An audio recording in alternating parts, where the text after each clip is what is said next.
আসসালামু আলাইকুম প্রিয় দর্শক, অন্য মঞ্চের আলাপচারিতে আপনাদের সকলকে আমন্ত্রণ জানাচ্ছি। শারীরিক অসুস্থতার জন্য গলা বসে যাচ্ছে আস্তে আস্তে, আবারও বলছি, সাউন্ড কম হচ্ছে, গলার আওয়াজ বেরোচ্ছে না ঠিক মতো। ঠান্ডা জ্বর একসাথে অ্যাটাক করেছে। দর্শক, বেশ কিছু গুরুত্বপূর্ণ খবর আপনাদেরকে সকালবেলা দিতে চাচ্ছি। এর মধ্যে সবচেয়ে বড় খবরটি হলো ইরানের মধ্যে আমেরিকা ইসরায়েল স্মরণকালের সবচেয়ে বড় অ্যাটাক করে বসেছে। পাশাপাশি ইরান হিজবুল্লাহ মিলে দখলদার দেশটির মধ্যে বড় মাপের অ্যাটাক করেছে।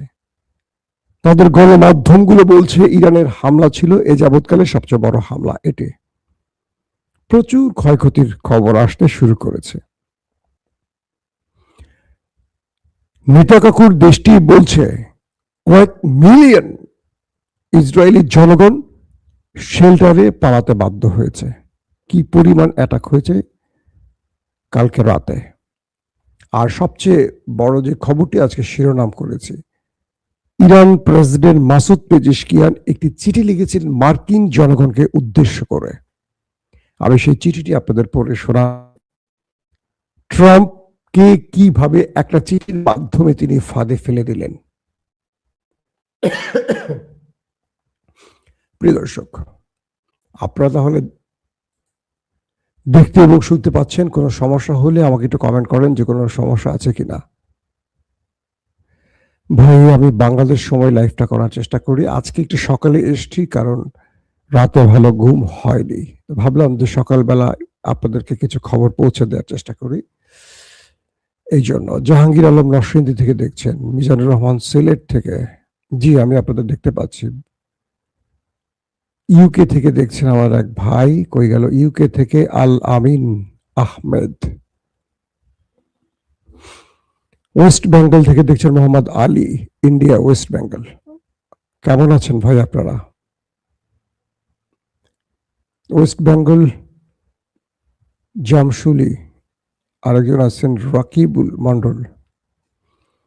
দর্শক, ট্রাম্প যখন তার দেশের জনগণের উদ্দেশ্যে বক্তব্য রাখবেন, মার্কিন প্রেসিডেন্ট ডোনাল্ড ট্রাম্প, হোয়াইট হাউসে প্রস্তুতি চলছে ডোনাল্ড ট্রাম্প জাতিকে একটা বিজয়ের গল্প শোনাবেন। সেই জন্য পুরো মিডিয়া রেডি, ট্রাম্প বক্তব্য রাখবেন। এরই মধ্যে বড় সারপ্রাইজটি দিয়ে বসলেন মার্কিন জনগণকে ইরান প্রেসিডেন্ট মাসুদ পেজেশকিয়ান। তিনি মার্কিন জনগণের উদ্দেশ্যে সংক্ষিপ্ত কিন্তু খুব মূল্যবান একটি বক্তব্য রাখলেন। বক্তব্য মানে একটা চিঠি লিখলেন মার্কিন জনগণের উদ্দেশ্য করে, খোলা চিঠি। কি বলছেন সেই চিঠিতে আমরা বলছি। তিনি লিখছেন, আধুনিক ইতিহাসে ইরান কখনো আগ্রাসন, সম্প্রসারণ বা উপনিবেশবাদের পথে এগোয়নি। তিনি বলেন, ইরান কোনো যুদ্ধ শুরু করেনি, তবে যারা ইরানকে আক্রমণ করেছে তাদের কঠোর প্রতিরোধ করছে Iran. Iran president Masoud Pezeshkian তার চিঠিতে আরো বলেন, ইরানকে নিরাপত্তা হুমকি হিসেবে উপস্থাপনের তীব্র বিরোধিতা করছেন তার দেশ এবং তিনি। তার মতে ইরানকে আগ্রাসী হিসেবে তুলে ধরা বাস্তবতার সঙ্গে মেলে না এবং এটি মিথ্যে। বললেন, ইরান মানব ইতিহাসের অন্যতম প্রাচীন ও সভ্যতা। ইরানকে হুমকি হিসেবে দেখানোর পেছনে প্রধানত বহিরাগত স্বার্থ কাজ করেছে, অর্থাৎ ইসরায়েল।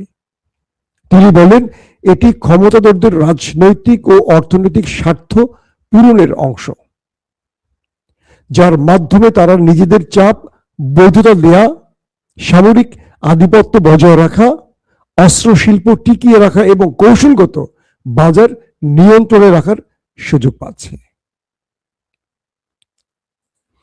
মাসুদ পেজেশকিয়ান আমেরিকানদের উদ্দেশ্য করে বললেন, আপনারা ভালো করে জানেন এই যুদ্ধ আমেরিকার যুদ্ধ নয়, এটি ইসরায়েলের। মার্কিন প্রেসিডেন্টরা যে দেশগুলোকে টার্গেট করে সবসময়, তার নেপথ্যে থাকে তাদের অস্ত্র ব্যবসার একটা লক্ষ্য। মাসুদ পেজেশকিয়ান বললেন যে আপনাদের ভালো করে খেয়াল করতে হবে, ইরানের বিরুদ্ধে আমেরিকার এই যুদ্ধ আমেরিকার কোনো স্বার্থ যুদ্ধ নয়। আমেরিকা ইসরায়েলের হিসেবে কাজ করছে। কে বলছে? মাসুদ পেজেশকিয়ান বললেন আমেরিকার জনগণ তাদের ট্যাক্স পে করে যে আমেরিকাকে বাঁচিয়ে রেখেছে, সেই আমেরিকার প্রেসিডেন্টরা বরাবরই ওই একটি দেশের এজেন্ডা বাস্তবায়ন করে সবসময়, এবং তাদের প্রক্সি হয়ে এই অঞ্চলে বারবারই আক্রমণ করতে আসে। তিনি বললেন আপনাদের সময় এসেছে বিবেচনা করার যে আমেরিকা ইরানে যে আক্রমণ করতে এসছে, ইরান কি কখনো আমেরিকার জন্য থ্রেট ছিল, অথবা ইরান কখনো আমেরিকার উপর আক্রমণ করেছে বা আরো আক্রমণ করবে এইরকম সম্ভাব্যতা তৈরি হয়েছে? তাহলে আমেরিকা যে বলল আক্রমণের আগে যে এই আক্রমণ না করলে ইরান আক্রমণ করে বসতো, এইরকম কোন একটি প্রমাণ কি আপনাদের কাছে আছে? আর কতকাল, তিনি বলছেন, আর কতকাল ইসরায়েলের প্রক্সি হিসাবে আমেরিকা যুদ্ধ করবে? এখন আপনারা বিবেচনা করুন, ইরান যে পাল্টা প্রতিরোধ গড়ছে, এটা কি তাদের বৈধ অধিকার নয়? কারা আমাদের উপর যুদ্ধ চাপিয়ে দিয়েছে? আমরা যুদ্ধ শুরু করিনি, আমরা ওই দুটো দেশের বিরুদ্ধে প্রতিরোধ করছি, আত্মরক্ষা করছি। আমাদের সাথে মার্কিনীদের কোনো বিরোধ নেই। যুগের পর যুগ এরা নিষেধাজ্ঞা দিয়ে আমাদের দেশটাকে খাদের কিনারে পৌঁছে দিয়েছে, তারপরও আমরা বিরোধে জড়াইনি। আমাদের সর্বোচ্চ নেতা সহ গুরুত্বপূর্ণ ব্যক্তিদের হত্যা করেছে বিনা দোষে। কে বলছেন? Masoud Pezeshkian. তার এই বক্তব্যের পর ডোনাল্ড ট্রাম্প আর কি বলবেন? ডোনাল্ড ট্রাম্প চেয়েছিলেন এমন একটি বক্তব্য রাখবেন যে বক্তব্যে তিনি বোঝাবেন এই যুদ্ধের বৈধতা বা প্রয়োজনীয়তা, কিন্তু সকল প্রশ্নের উত্তর বক্তব্যের আগেই ইরান প্রেসিডেন্ট মাসুদ পেজেশকিয়ান দিয়ে দিয়েছেন। এখন আর কোনো বক্তব্য দিলেও সেটা মার্কিনীদের কাছে গ্রহণযোগ্য হবে, কারণ মার্কিনীরা মাসুদ পেজেশকিয়ানের বক্তব্যের সাথে সত্যতা খুঁজে পাবেন, কারণ এই যুদ্ধটা ইরান শুরু করেনি। এখন যেটা করছে সেটা হলো আত্মরক্ষা। দর্শক, এর পরের গুরুত্বপূর্ণ অংশটা হলো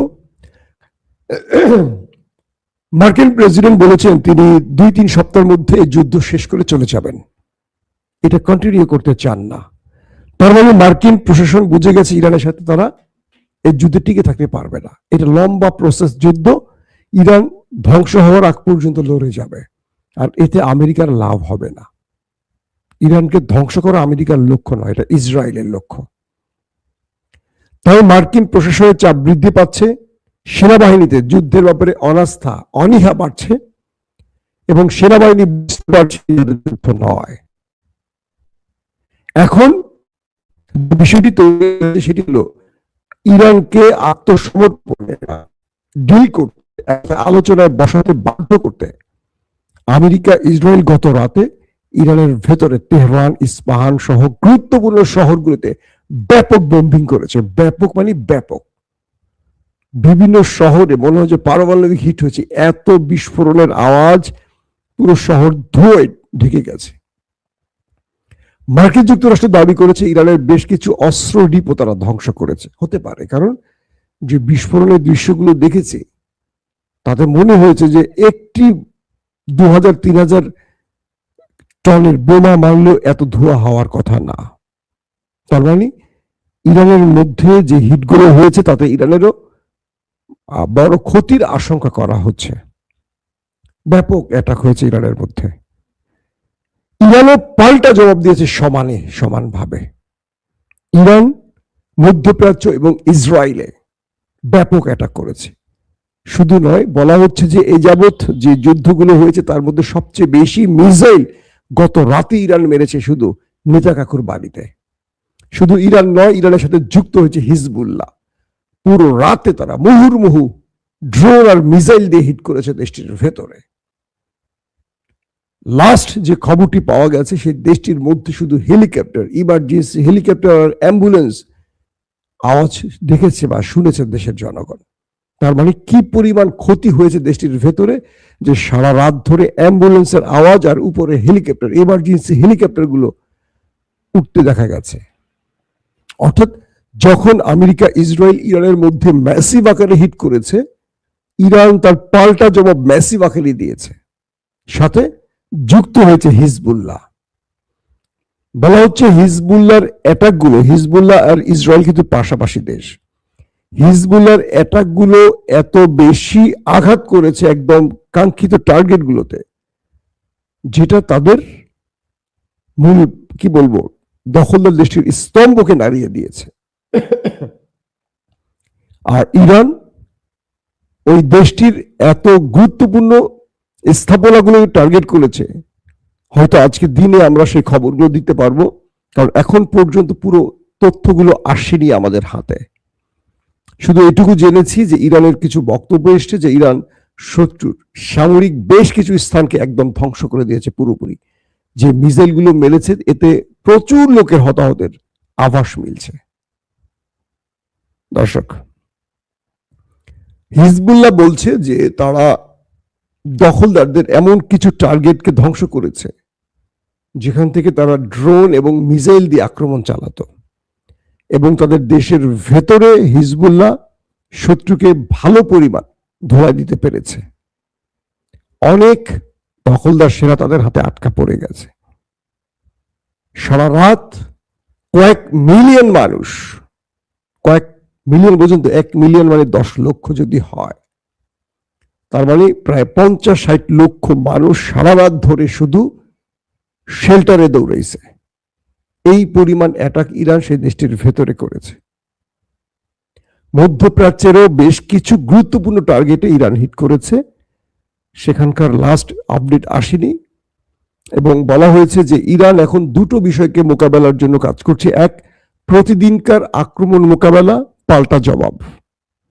অন্যদিকে ইরান যে কাজটি করছে দ্বিতীয়, সেটি হলো যে কোনো সময় একটি সুযোগে মার্কিন কমান্ডোরা ঢুকে পড়তে পারে ইরানের ভেতরে, সেটাকে প্রতিরোধের সর্বোচ্চ চেষ্টা ইরান করে যাচ্ছে। তাদের 10 লক্ষ স্বেচ্ছাসেবী ফাইটারকে তারা প্রস্তুত রেখেছে। ইরানের আব্বাস আরাকচি বলছেন, আমরা আমেরিকার সাথে কোনো যুদ্ধবিরতির প্রস্তাব দেইনি, যুদ্ধবিরতিতে যাব না। আমরা হরমুজ বন্ধ করেছি, এটা মরে গেলেও আর খুলব না। তবে মার্কিনীরা যদি যুদ্ধ বন্ধ করে যায় এবং আমাদের শর্ত মেনে নেয়, সেক্ষেত্রে হরমুজ টোলের মাধ্যমে সবার জন্য ওপেন করা হবে। কে বলছেন? Abbas Araghchi. পাশাপাশি আইআরজিসির মুখপাত্র, তিনি প্রতিদিন যে নতুন নতুন চমকগুলো দিচ্ছেন খবরে আমরা দেখতে পাচ্ছি, তিনি বলছেন আরবের ভেতরে মার্কিন গুরুত্বপূর্ণ স্থানের টার্গেটে প্রচুর মার্কিনীরা ওপারে চলে গেছে বিনা টিকেটে। অর্থাৎ ইরানে আক্রমণ, আমেরিকার গতি যত বাড়ছে, ইরান তার শত্রুর উপর আক্রমণের গতি তত বাড়াচ্ছে। আমেরিকা মূলত এখন এই বড় মরণ কামড়টা দিচ্ছে একটি কারণে, কারণ আমেরিকা 1-2 সপ্তাহের মধ্যে যুদ্ধ বন্ধ করে চলে যেতে চাইছে, অথবা ট্রাম্পকে সংক্ষিপ্ত সময় বেঁধে দিয়েছে আমেরিকানরা। তাই ট্রাম্প এনিহাউ ছোট্ট হোক, আকারে ছোট হোক, তারপর একটা বিজয় দিয়ে তিনি এই যুদ্ধটা শেষ করতে চান, কারণ তাকে আগামী নির্বাচন মোকাবেলা করতে হবে এবং ট্রাম্পের মামলা আদালতে উঠে গেছে। তাকে এখন ফেস সেভিং করতে হবে। ট্রাম্প মূলত তার দূতদেরকে দিয়ে ইরানকে বারবারই বোঝাতে চাইছে যে আমাকে একটা ফেস সেভিং দেয়া হোক, একটা ফেস সেভিং চাই, আমি যুদ্ধ থেকে চলে যেতে চাই।